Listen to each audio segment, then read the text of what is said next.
আমি কলয়েডছৰ কাইনেটিক্স আৰু optical properties বিলাক চালো আজি আমি ইলেক্ট্ৰিকেল প্ৰপাৰ্টিজ বিলাক ডিসকাস কৰিম কলয়েডছৰ পাৰ্টিকলছ বিলাকৰ যেহেতু চাৰ্জ থাকে হেয়ে ইহতে কিছুমান ইলেক্ট্ৰিকেল প্ৰপাৰ্টিজ দেখুৱায় এতিয়া ধৰা কলয়েড এটা আমি যদি ইলেক্ট্ৰিক ফিল্ডত ৰাখো ওকে তে ইউ শেপৰ এটা টিউবত যদি কলয়েডাল সলিউশন এটা থাকে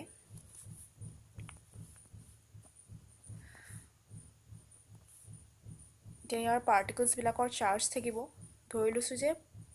পাৰ্টিকলছ বিলাকৰ সবৰে পজিটিভ চাৰ্জ আছে ঠিক আছে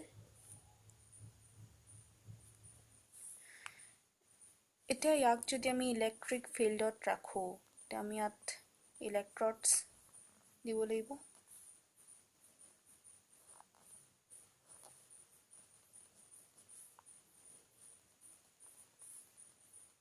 ইয়াত নেগেটিভলি চাৰ্জড ইলেক্ট্ৰড এটা আছে আৰু এটা পজিটিভলি চাৰ্জড ইলেক্ট্ৰড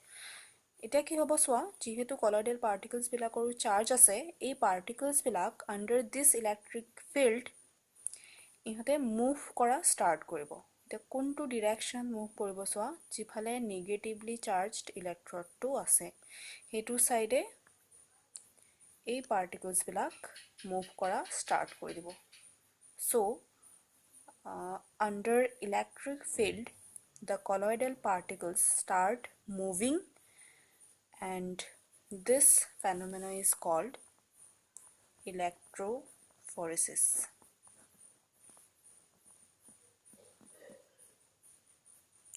যদি particles বিলাক positively charged হয় ইহতে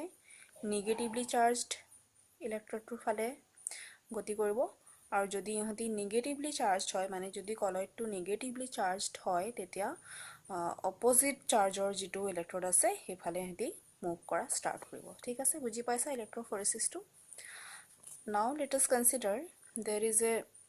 membrane যদি মানে এই পাৰ্টিকলছ বিলাকৰ মুভমেন্টটো মই ইয়াত সেপাৰেটটা দেখাইছো আকৰা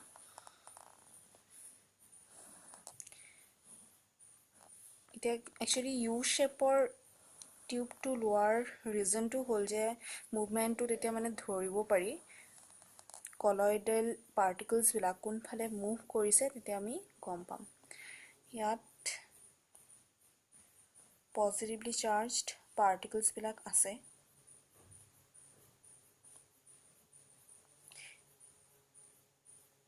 ইহতৰ মুভমেন্টটো যদি আমি ৰেজিষ্ট কৰো by using semi permeable membrane তোমালোকে এটো বস্তু চিনি পাও semi permeable membrane বিলাকে ডাঙৰ পাৰ্টিকলছক যাব নিদিয়ে আৰু ইয়াক যদি আমি হেকি ইলেক্ট্ৰিক ফিল্ডত ৰাখো কলয়েডটোক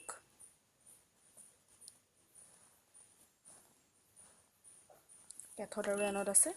তেতিয়া কি হ'ব এই পাৰ্টিকলছ বিলাকটো actually a negatively charged electrode ফালে হেতি মুভ কৰিব বিচাৰিব কিন্তু due to presence of this semi permeable membrane over here কি হ'ব ইহতে মুভ কৰিব নোৱাৰিব ওকে ইহতৰ মুভমেন্টটোক আমি বাধা দি থৈছো ৰেজিষ্ট কৰিছো সেই কাৰণে মিডিয়ামটো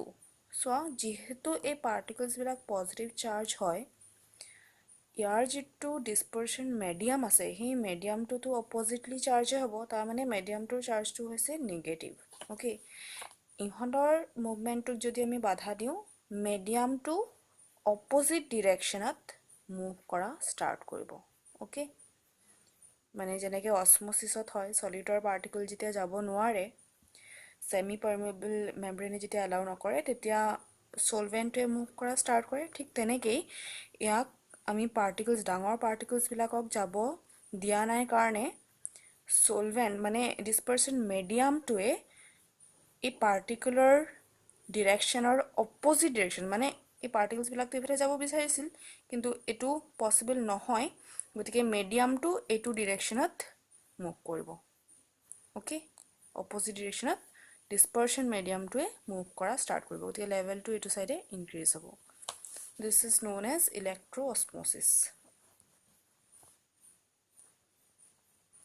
क्योंकि ये तो osmosis निचिना सेम হয় किंतु इलेक्ट्रिक फील्डत হয় हे याक इलेक्ट्रोosmosis বুলি কোৱা হয় ঠিক আছে ओके सो এতিয়া আমি নেক্সট প্ৰপাৰ্টিটো যাও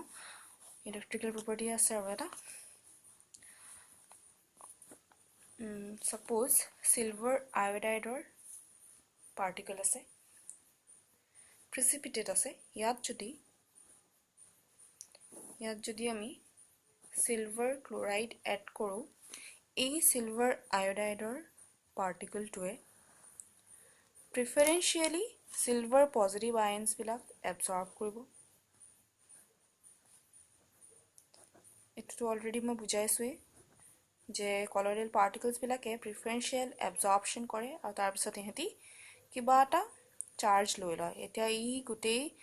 silver iodide particle to positively charge হৈ গৈছে after absorption of silver ion okay এতিয়া ইয়াৰ লগতে যেটো আয়ন আছিল মানে ক্লোৰাইড আয়নটো এই ক্লোৰাইড আয়ন বিলাক এই লেয়াৰটোৰ ঠিক বাহিৰত থাকিব বেলেগ এটা লেয়াৰ ফৰ্ম কৰি থাকিব क्योंकि पॉजिटिव और नेगेटिव মাজত এটা অ্যাট্ৰাকশন থাকিবই হে যেহেতু পজিটিভ চাৰ্জ বিলাক আয়ন বিলাক এবজৰ্ব হৈ গৈছে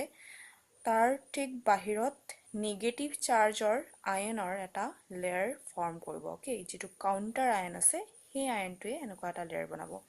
এতিয়া এই লেয়াৰটো ইয়াত ফিক্স হৈ আছে দিস ইজ ফিক্সড লেয়াৰ কিয় क्योंकि এই পাৰ্টিকলছ বিলাক ইয়াত এবজৰ্ব हो गसे सिल्वर आयोडाइड और सरफेसत किंतु एक क्लोराइड बिलाक यात एब्जॉर्ब नाइ हुआ so this layer is diffused layer okay now every colloidal particle has two layer combination of two layers one fixed layer and another one diffused layer বুজি পাইছা এটো অপোজিট চাৰ্জৰ দুটা লেয়াৰ থাকিব আৰু ইয়াৰ কম্বিনেশন টু কোৱা হয় electrical double layer electrical double layer আৰু ইয়াৰ এই দুটা লেয়াৰৰ potential difference টুক zeta potential বুলি কোৱা হয় এটো এক্সামত আহে ডেফিনিশন লিখিব আহে এবিলাকৰ zeta potential তোমালোকে ডেফিনিশনটো নিজে লিখি লবা the potential difference between the fixed layer and diffused layer is known as zeta potential